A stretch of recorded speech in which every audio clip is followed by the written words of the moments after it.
तो देश और दुनिया के लिए जो सबसे खतरनाक है वो इजराइल है, ना कि ईरान है। और इजराइल पर रोक लगनी चाहिए, इजराइल पर प्रतिबंध लगना चाहिए, इजराइल पर कड़ा से कड़ा एक्शन होना चाहिए ताकि वो दोबारा इस तरह की हिमाकत ना कर सके। आप क्या ठेकेदार है? सबके बाप है, आप सबके बाप है, ठेकेदार है। आप हर जगह पूरे अरब कंट्रीज में, आप हर एक मुल्क के बाद हर मुल्क में आपने अपना एयरबेस बना रखा है। छोटे छोटे बच्चों से तुम आत्मरक्षा कर रहे हो। एक जो पूरा मुल्क कंट्री जिसको तुमने बैरिकेड कर रखा है और जिसमें खाना और पानी भी दूसरे मुल्क तुम्हारे परमिशन से भेजते हैं। नेतन्याहू दुनिया के शांति के लिए एक बड़ा खतरा है, इस पर सख्त से सख्त कार्रवाई होनी चाहिए। अगर इजराइल परमाणु बना सकता है, अमेरिका परमाणु बना सकता है, तो ईरान क्यों नहीं बना सकता है?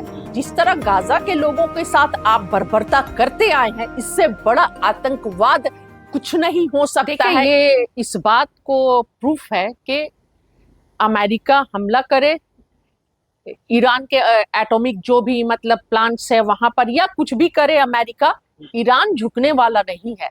और अमेरिका को या इजराइल को ईरान का इतिहास मालूम होना चाहिए। ये वो लोग हैं, वो कौम है जो करबला में नहीं झुके। जब छोटे छोटे बच्चे थे, 6-6 महीने के, 3-3 महीने के बच्चे थे, और जो प्यास से भिलखते हुए तड़पते हुए मर गए, लेकिन वो नहीं झुके। महिलाएं थी, औरतें थे, बच्चे शहीद होना पसंद किए पर झुकना पसंद नहीं किए। तो आज अमेरिका को ये लगता है कि ईरान झुक जाएगा, और वो भी जहां पर ईरान की गलती नहीं है। ये अमेरिका और इजराइल की दादागिरी है और गुंडागर्दी है। और मैं ये बोलना चाहूंगी, आज के इतिहास में, आज के युग में अगर कोई आतंकवादी देश है तो वो सबसे बड़ा इजराइल है। और इजराइल का जब साथ अमेरिका देता है तो अमेरिका भी उतना ही भागीदार बन जाता है। लेकिन अमेरिका कह रहा है ईरान दुनिया के लिए नासूर बन गया है, इसका खात्मा जरूरी है। नहीं नहीं, ईरान कैसे दुनिया के लिए नासूर बन गया? जरा अमेरिका ये भी तो बताए। आप सभी के देश में अटैक करने पहुंच जाते हैं, आप तेल चोरी करते हैं, आप जहां जिस देश के पास गैस होता है आप वो उस पर कब्जा करना चाहते हैं, आप पाइपलाइन बिछाना चाहते हैं, आप सभी के संसाधनों को लेना चाहते हैं, लूटना चाहते हैं, हथियाना चाहते हैं, मजबूत होना चाहते हैं, और मजीद। और ईरान कैसे नासूर है? आज तक का इतिहास बताइए ना, ईरान किस देश पर जा रहा है अटैक करने? किसका तेल या कोई भी खनिज पदार्थ जो भी है उस देश की संपदा उसको लूटना चाहता है? कहीं नहीं, ईरान का तो कभी कुछ यही नहीं रहा। लेकिन जब बात ईरान की अपनी सेफ्टी की आएगी, सिक्योरिटी की आएगी और अपनी संप्रभुता की आएगी, तो ईरान, मुझे नहीं लगता है, जितना मैं जानती हूँ, कि ईरान चुप बैठेगा। अरे परमाणु बना रहा है दुनिया के लिए। नहीं, अगर इजराइल परमाणु बना सकता है, अमेरिका परमाणु बना सकता है, तो ईरान क्यों नहीं बना सकता है? इजराइल कौन होता है ईरान को रोकने वाला? आप तो पहले बाहर से आए हैं, आकर इस क्षेत्र में बसे हैं। हिटलर ने आप लोगों को गैस चैम्बर में बंद कर करके मारा। उसके बाद से पूरे दुनिया में देखा गया कि इजराइल को कहां ले जाकर यहूदियों को बसाया जाए, तो आपको लाकर यहाँ पर बसाया गया। और आप उल्टा, जिस तरह गाजा के लोगों के साथ आप बर्बरता करते आए हैं, इससे बड़ा आतंकवाद कुछ नहीं हो सकता है, इससे बड़ा बर्बरता कुछ नहीं हो सकती है।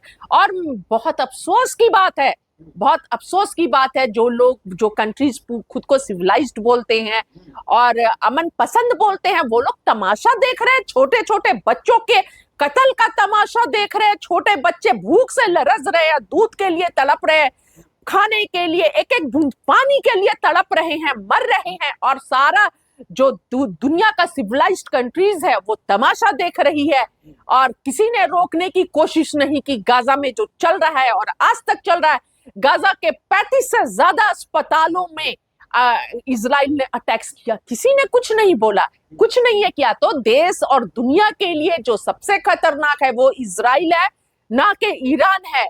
और इजराइल पर रोक लगनी चाहिए, इजराइल पर प्रतिबंध लगना चाहिए, इजराइल पर कड़ा से कड़ा एक्शन होना चाहिए ताकि वो दोबारा इस तरह की हिमाकत ना कर सके। इजराइल तो कह रहा है मैं तो अपनी आत्मरक्षा कर रहा हूँ। आत्मरक्षा? हाँ। गाजा के बच्चों से, छोटे छोटे बच्चों से तुम आत्मरक्षा कर रहे हो?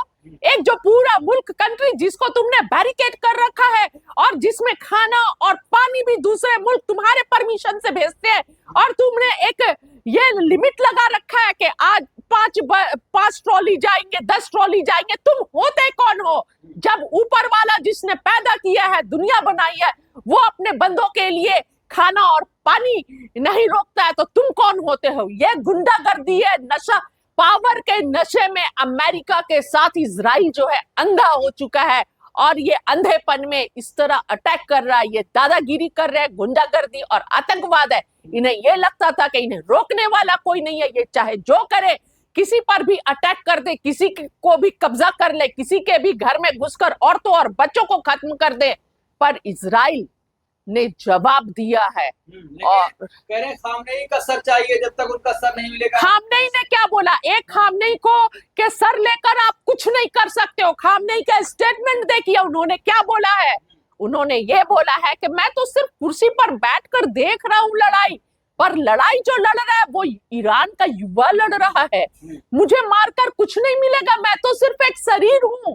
ये है स्टेटमेंट। तो आप खामनेई का सर लेकर भी कुछ नहीं कर सकते हैं, ईरान के हिम्मत को और हौसले को पस्त नहीं कर सकते हैं। मैं बोल रही हूँ आपसे, खामनेई दुनिया के लिए जो अशांति फैली उसका सबब बन रहे खामनेई। नेतन्याहू दुनिया के शांति के लिए एक बड़ा खतरा है। इस पर सख्त से सख्त कार्रवाई होनी चाहिए और इजराइल पर सख्त से सख्त कार्रवाई होनी चाहिए और सारे इनके जो एटॉमिक पावर है छीन लेने चाहिए और बंद कर देना चाहिए। क्योंकि कोई मुल्क अगर एटॉमिक पावर है उसके पास तो अपनी सेफ्टी के लिए, अपनी सुरक्षा के लिए। लेकिन आपने क्या किया? आप तो मजलूमों पर आपने जुल्म किया है।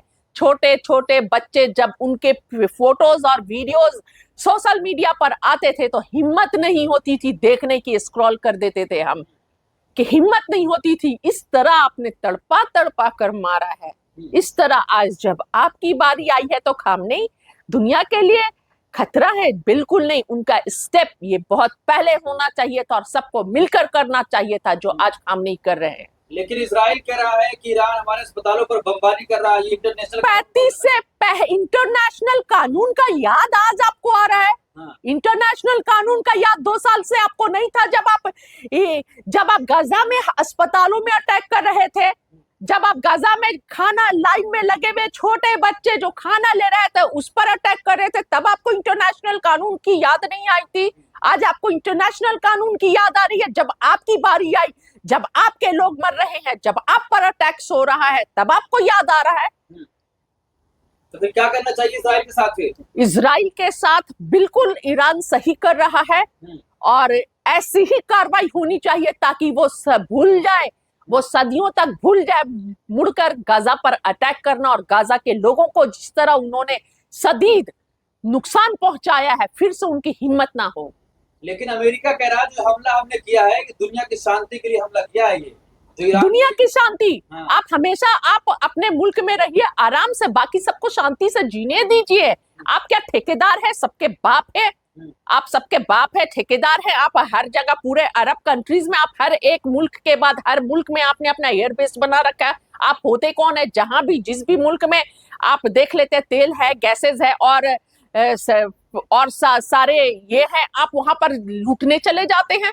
आप कौन होते हैं? आप जहां पहुंच जाते हैं ना, आपके कदम जहां पहुंच जाते हैं वहां शांति नहीं अशांति फैल जाती है।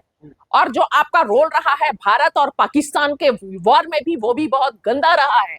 उसकी भी मैं कड़े शब्दों में निंदा करती हूँ। जिस तरह आपने बुलाकर पाकिस्तान के मिलिट्री और जनरल को आपने डिनर पर बुलाया, लंच आपने उनके साथ किया, और आपके जमीन से जिस तरह वो भारत को धमकियां दे रहा है, यानी आप आतंकवाद के साथ खड़े, और आपसे बड़ा आतंकवाद कोई नहीं है। और पूरे देश और दुनिया के लिए इजराइल और अमेरिका थ्रेट है। इजराइल एक थ्रेट है जो सिर्फ ये बात जो है, मुझे नहीं लगता है कि ये सिर्फ ईरान तक ही रह जाएगी या इजराइल तक ही रह जाएगी, गाजा तक रह जाएगी। पूरे दुनिया की सेफ्टी और सिक्योरिटी अभी थ्रेट पर है।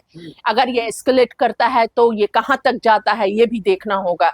ये पूरी दुनिया के लिए खतरा है। तो भारत सरकार पहले ईरान के साथ खुलकर खड़ी होती थी, लेकिन आज वो कहीं स्टैंड नहीं ले पा रहे। क्या लगता है आपको? देखिए, आपको पता है कि हमारा जो नेतृत्व है आजादी के बाद सबसे कमजोर नेतृत्व है। भारत का जो आज नेतृत्व है सबसे कमजोर नेतृत्व है, और जो हमारी फॉरेन पॉलिसी है, विदेश नीति है, बिल्कुल खत्म हो चुकी है, खोखली हो चुकी है। आज तक ऐसा नहीं हुआ होगा। आप देखिए जिस तरह इंडिया पाकिस्तान के साथ युद्ध चल रहा था, भारत के साथ कोई नहीं खड़ा था, जबकि पुराना मित्र है ईरान। और एक स्टैंड लेना चाहिए, आपको बोलना चाहिए, लेकिन आप चुप पड़े हैं। गाजा में हजारों लाखों लोग मरे, छोटे बच्चे शहीद हुए, लेकिन आपने कुछ नहीं बोला।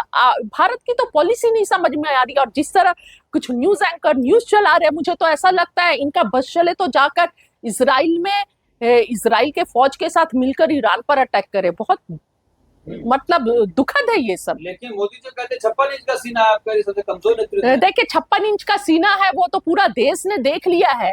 जब हमारी फौज पूरे मुस्तैदी के साथ पाकिस्तान के दांत खट्टे कर रही थी, पाकिस्तान को सबक सिखा रही थी,